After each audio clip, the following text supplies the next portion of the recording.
High viewers, நாளைக்கான வீடியோவில் என்ன நடக்கலாம்னு சொல்லிட்டு பார்க்கலாம். வீடியோக்குள்ளே போகிறதுக்கு முன்னாடி நம்ம சேனலை லைக் அண்ட் சப்ஸ்கிரைப் பண்ணிவிட்டு கொஞ்சம் சப்போர்ட் பண்ணுங்கள். வாங்க இப்போ வீடியோக்குள்ளே போகலாம். நம்ம சாமுடிச்சேரி கிட்ட பஞ்சாயத்து தலைவர்கள்லாம் வந்து கேட்குறாங்க, அம்மா கோயிலில் எடுத்த அந்த புதையில எடுத்துகிட்டு வந்து ஊர் மக்கள் முன்னாடி வைங்க அப்படிங்கிற மாதிரி சொல்லும்போது சாமுடிச்சேரியும் கண்டிப்பாக எடுத்துகிட்டு வரேன், அந்த புதையில என்கிட்ட பத்திரமா தான் இருக்குது அப்படின்னு சொல்லிட்டு அந்த சட்டிப்பானையெல்லாம் தூக்கிட்டு வந்து வைக்கிறாங்க. அப்போது நம்ம சிவனாண்டி வந்து சொல்கிறாங்க,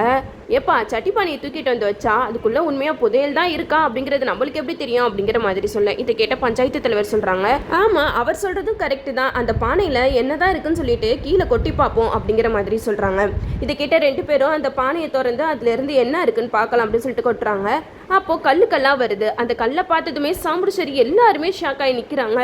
என்னது இது கல் வருது, அப்போ புதையல் எங்கம்மா அப்படிங்கிற மாதிரி கேட்க அதுக்கு சாமுடிச்சேரி சொல்கிறாங்க, என்ன புதையல் இருந்த பானையில் இப்போ கல்லாக வருது, எங்கேயோ தப்பு நடந்திருக்கு அப்படிங்கிற மாதிரி நம்ம சாமுடிச்சேரி சந்திரா கிட்ட சொல்ல இதை கேட்ட சிவனாண்டி சொல்கிறாங்க, அது எப்படி இந்த ஊரில் புதையல் கிடச்சிருக்கு அப்படின்னு தெரிஞ்சதுமே அப்போவுமே எல்லாருமே பங்கு போட்டு எடுத்துக்கலாம் அப்படிங்கிற மாதிரி சொன்னதுக்கு இந்த சாமுடிச்சேரி என்ன சொன்னா, இப்போதைக்கு வேணாம் என்கிட்ட பத்திரமா இருக்கட்டும் அப்படின்னு சொல்லிட்டு அதை கொண்டு போனவ இப்போ என்னன்னா அந்த பானை ஃபுல்லாக கல்லை வச்சுட்டு நாடகம் ஆடிட்டு இருக்காளா அப்படிங்கிற மாதிரி கேட்க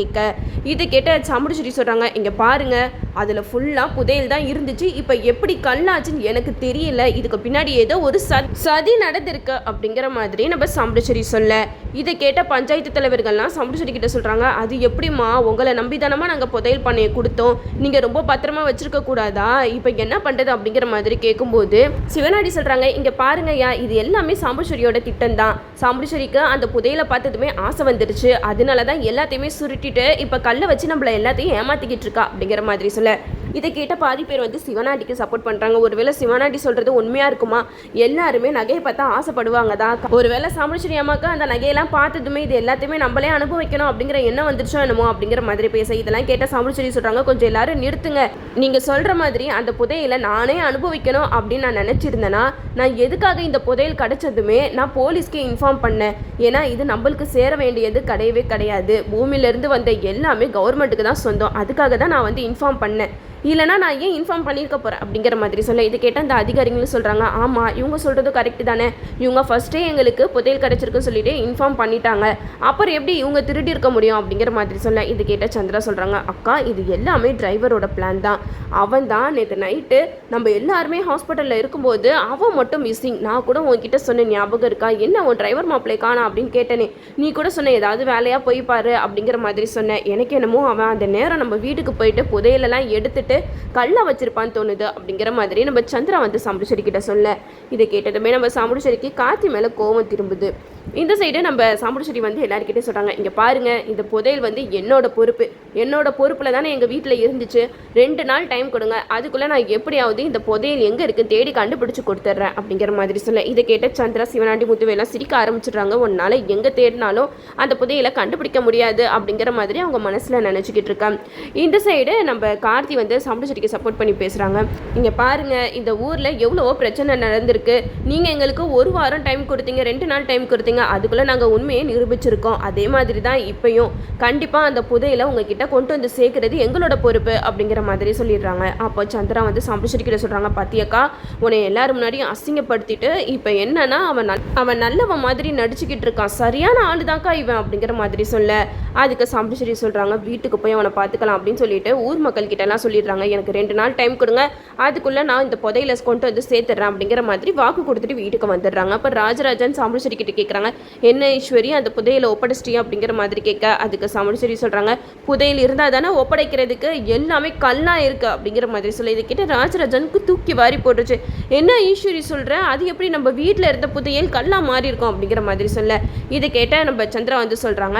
எல்லாம் இந்த டிரைவர் பையனோட வேலை தான், நாங்கள் நேற்று எல்லாருமே ஹாஸ்பிட்டலில் இருந்தோம், ஆனால் அவன் மட்டும் ஹாஸ்பிட்டலில் மிஸ்ஸிங், அப்போவே நான் நினச்சேன் இவன் கண்டிப்பாக இந்த புதையலை திருடுறதுக்காக தான் போயிருப்பான்னு சொல்லிட்டு அப்படிங்கிற மாதிரி சொல்ல இது கேட்ட கார்த்திக்கு செம கோவம் வருது, இங்கே பாருங்கள் தேவையில்லாமல் என் மேலே பழிய தூக்கி போடாதீங்க, அந்த புதையலை வச்சு நான் என்ன பண்ண போகிறேன், எனக்கு எந்தவித அவசியமும் கிடையாது அப்படிங்கிற மாதிரி சொல்ல இதை கேட்டால் சாமுடிச்சேரி சொல்கிறாங்க,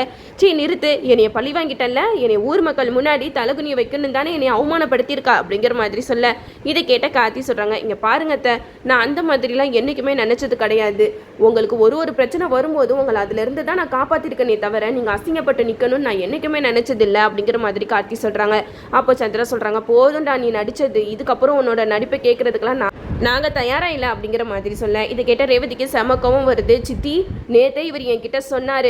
நம்ம வீட்டில் புதையல் இருக்கிறப்ப கொஞ்சம் பயமாக தான் இருக்குது, ஏன்னா எப்போ என்ன நடக்கும்னு தெரியாதுன்னு சொல்லிட்டு அவர் பயந்துக்கிட்டே தான் இருந்தார், அதனால தான் அந்த நைட்டு வந்து அவர் வீட்டுக்கு வந்தார் அப்படிங்கிற மாதிரி சொல்ல இதை கேட்ட சாம்பிராஜி சொல்கிறாங்க, ஆமாம் நைட்டு எதுக்காக வீட்டுக்கு வந்த அப்படிங்கிற மாதிரி கேட்க அதுக்கு கார்த்தி சொல்கிறாங்க, நீங்கள் சொல்கிறது கரெக்டு தான் அத்தை, அந்த டைம் நான் வீட்டில் தான் இருந்தேன், ஆனால் அப்போ எல்லா கதவுமே பூட்டி இருந்துச்சு, சரி எல்லாம் பாதுகாப்பாக தான் இருக்குது அப்படின்னு சொல்லிட்டு நான் மறுபடியும் ஹாஸ்பிட்டலுக்கு வந்துட்டேன், அதுக்கப்புறம் இப்படி ஒரு பிரச்சனை நடக்கும் நான் கொஞ்சம் கூட எதிர்பார்க்கவே இல்லை அப்படிங்கிற மாதிரி சொல்ல இதை கேட்ட சாம்பிராஜி சொல்கிறாங்க, அப்போது நீ வீட்டுக்கு வந்துட்டு தான் போயிருக்க, அப்போ இது எல்லாமே உன்னோட பிளான் தானா அப்படின்னு சொல்லிட்டு உள்ளே போயிட்டு துப்பாக்கி எடுத்துகிட்டு வராங்க. இதை பார்த்ததுமே நம்ம ரேவதிக்கு தூக்கி வாரி போட்டுருச்சு, என்னடா இது நம்ம கனவுல கட்டத்தில் நடந்துக்கிட்டு இருக்கேன் அப்படின்னு சொல்லிட்டு அவங்களுக்கு ஒரே பதட்டமாகுது. அப்போ சாம்பிராஜி கிட்ட சொல்கிறாங்க, அம்மா தயவு செஞ்சு இப்படிலாம் பண்ணாதீங்கம்மா அப்படிங்கிற மாதிரி சொல்ல அதுக்கு சாம்பிராஜி சொல்கிறாங்க, என்னைய ஊர் முன்னாடி அசிங்கப்படுத்தேன்னு சும்மா விட மாட்டேன் அப்படின்னு சொல்லிட்டு ஷூட் பண்ணுறதுக்காக போகிறாங்க. அப்போ ராஜராஜன் சொல்கிறாங்க, இங்கே பாரு ஈஸ்வரி, உண்மை என்னன்னு தெரியாமல் நீ கோவத்தில் என்னென்னமோ பண்ணிக்கிட்டு இருக்க அப்படிங்கிற மாதிரி சொல்ல இதை கேட்ட கார்த்தி சொல்கிறாங்க, இங்கே பாருங்க அத்தை, உங்களுக்கு என் மேலே சந்தேகமாக இருக்கா,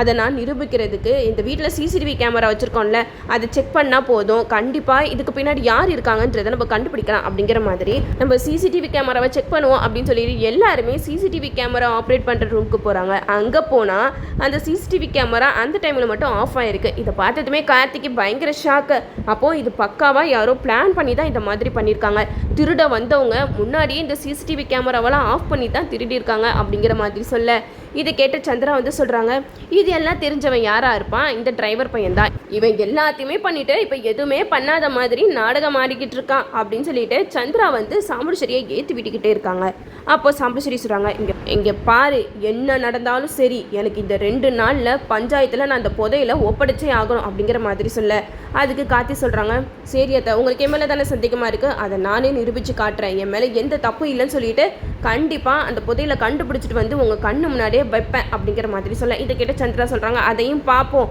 என் அக்காவை மட்டும் எதுலையாவது பழி வாங்கணும்னு நினச்சேன், அப்புறம் நான் சும்மா இருக்க மாட்டேன் அப்படிங்கிற மாதிரி சொல்ல இதை கேட்ட ரேவதி சொல்கிறாங்க, சித்தி கொஞ்சம் அமைதியாக இருக்கீங்களா, எப்போ பாரு இந்த வீட்டில் என்ன நடந்தாலும் நீங்கள் அவரையே குறை சொல்லிக்கிட்டு இருக்கீங்க, ஆனால் அவர் எல்லா பிரச்சனையிலேருந்தே எங்கள் அம்மாவை காப்பாற்றிக்கிட்டே தான் இருக்காரு, அதே மாதிரி தான் இந்த புதையல் விஷயத்துல இருந்து கார்த்தி எங்கள் அம்மாவை காப்பாற்ற தான் போகிறாரு, அதையும் நீங்கள் கண் கூட பார்க்க தான் போகிறீங்க அப்படிங்கிற மாதிரி நம்ம ரேவதி வந்து கார்த்திக்கு சப்போர்ட் பண்ணி பேசுகிறாங்க. அப்போ தான் மயில்வாகனம் சொல்கிறாங்க, எப்பா கார்த்தி, கண்டிப்பாக உன்னால் முடியும்ப்பா, இதுக்கு பின்னாடி யார் இருக்காங்கன்னு கண்டுபிடிச்சி அவங்கள பஞ்சாயத்தில் நிற்க வச்சு அவங்கள தலை குனிய வைக்கணும் அப்படிங்கிற மாதிரி மயில் வந்து சந்திராவை பார்த்து சொல்கிறாங்க. இதெல்லாம் பார்த்துட்டு சந்திரா மனசில் நினைக்கிறாங்க, போடா போ, உன்னால் எப்பயுமே புதையில கண்டுபிடிக்கவே முடியாது, இந்த தடவை என்னையை யாராலையும் ஏமாற்ற முடியாது, உங்களுக்கு விழப்போகிற அடியிலேருந்து நீங்கள் எழவே முடியாது அப்படிங்கிற மாதிரி சந்திரா வந்து மனசில் நினச்சிக்கிட்டு இருக்காங்க. இந்த சைடு நம்ம கார்த்தி வந்து இதுக்கு பின்னாடி கண்டிப்பாக இந்த சிவனாண்டி, முத்துவேல், சந்திரா 3 பேர் தான் இருப்பாங்கன்னு அவங்களுக்கு தெரியும். ஸோ அவங்கள பிடிச்சா கண்டிப்பாக இந்த புதையல் எங்கே இருக்குது அப்படிங்கிறத கண்டுபிடிச்சி பஞ்சாயத்தில் ஒப்படைச்சி